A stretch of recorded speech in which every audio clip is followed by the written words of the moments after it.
Assalamualaikum warahmatullahi wabarakatuh. Baik, saya akan menjelaskan materi tentang konsep harta dan perspektif dalam ekonomi Islam. Yang pertama, harta dalam perspektif ekonomi Islam yaitu harta yang dimaksud al-amal adalah segala sesuatu yang dimiliki dan dinilai dan dapat dimanfaatkan secara sah. Dalam Islam juga menekankan bahwa harta merupakan kebutuhan penting dalam kehidupan manusia. Harta tidak hanya digunakan untuk kepentingan pribadi, tetapi juga memiliki aspek sosial seperti kewajiban zakat dan infak sedekah. Kepemilikan harta dalam Islam bukanlah mutlak, melainkan amanah dari Allah Subhanahu wa taala yang harus dikelola dengan prinsip keadilan dan kemaslahatan. Selanjutnya, bentuk dan jenis harta dalam Islam.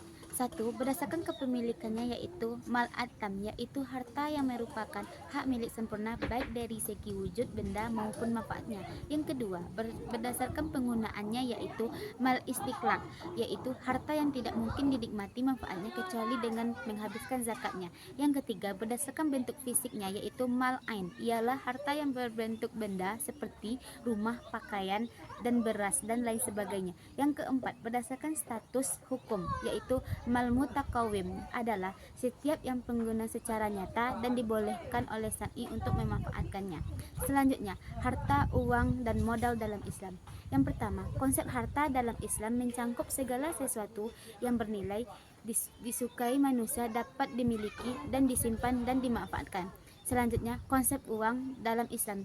Uang merupakan bagian dari harta dan berfungsi sebagai alat tukar. Islam juga menolak anggapan bahwa uang adalah komoditas yang diperjualbelikan karena fungsinya lebih kepada alat transaksi. Jenis-jenis harta. Yang pertama, harta pribadi dan harta milik umum. Yang kedua, harta yang dapat dibagi dan tidak dapat dibagi seperti uang bisa dibagi dan benda seperti mesin tidak bisa dibagi. Yang ketiga, harta pokok dan harta modal seperti domba sebagai harta pokok sedangkan bulunya sebagai hasil. Yang keempat, harta dalam perspektif fikih. Dan selanjutnya, kedudukan dan fungsi harta dalam Islam. Dalam Islam, harta memiliki kedudukan yang sangat penting dan dianggap sebagai amanah dari Allah. Harta bukan hanya sekedar alat pemenuhan kebutuhan hidup, tetapi juga menjadi ujian keimanan bagi pemiliknya. Seorang muslim diwajibkan untuk memperoleh harta dengan cara yang halal serta membelanjakannya sesuai dengan ajaran Islam. Harta tidak hanya digunakan kepentingan pribadi tetapi juga untuk kesejahteraan umat dan mendekatkan diri. Selanjutnya, kepemilikan harta dalam Islam. Kepemilikan harta bersifat mutlak karena manusia hanya sebagai pemegang amanah, sementara pemilik sejati adalah Allah. Harta yang harus dimiliki harus dikelola dengan adil dan bijaksana serta digunakan untuk kebaikan bersama. Dan selanjutnya, konsep kepemilikan dalam ekonomi Islam. Dalam sistem ekonomi Islam terdapat 3 jenis kepemilikan harta yaitu kepemilikan individu yang memperoleh seorang memiliki harta dengan batas syariah. Yang kedua, kepemilikan umum mencangkup sumber daya alam. Yang ketiga, kepemilikan negara yang dikelola untuk kepentingan bersama.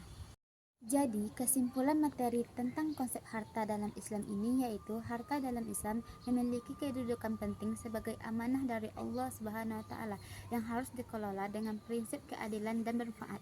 Islam memperoleh manusia memiliki dan memanfaatkan harta tetapi dengan batasan syariah agar tidak menimbulkan ketidakadilan sosial.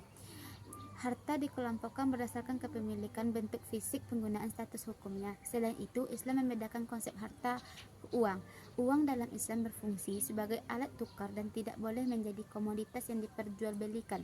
Modal dalam Islam harus digunakan dengan aktivitas yang halal dan produktif, serta dilarang untuk praktik riba.